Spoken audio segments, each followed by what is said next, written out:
Friends, మీ ఇంటికి ఉన్నటువంటి current meter తీసి కొత్త స్మార్ట్ మీటర్ పెట్టారా? అయితే స్మార్ట్ మీటర్ పెడితే మీకు కరెంట్ బిల్లు వచ్చే ప్రసక్తి అయితే ఉండదు. అంటే పేపర్ బిల్ అయితే వచ్చే పరిస్థితి ఉండదు.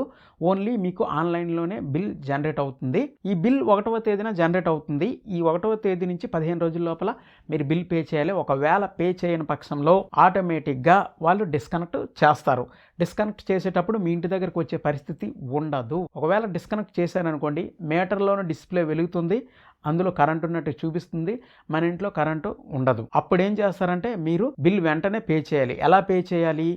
ఆర్సీ ఫీజుతో పే చేయాలి. ఆర్సీ ఫీజు అంటే రీకనెక్షన్ ఫీజు. రీకనెక్షన్ ఫీజు 100 రూపాయలు ప్లస్ మన బిల్ అమౌంట్ 2 కూడా కలిపి పే చేయాలి. మీ డిస్కౌంట్కి సంబంధించినటువంటి యాప్ ఓపెన్ చేస్తే అక్కడ ఆర్సీ ఫీజు అన్నది చూపిస్తుంది. ఆర్సీ ఫీజుని యాడ్ చేసి మీరు కలిపి బిల్ కట్టాలి. ఒకవేళ ఆర్సీ ఫీజు 100 రూపాయలు మిగిలిపోతుందని చెప్పేసి కేవలం బిల్ కట్టారనుకో, మీకు కరెంటు ఇవ్వరు. మళ్ళీ మీరు ఆర్సీ ఫీజు కట్టడానికి ఆఫీస్కి వెళ్ళాలి.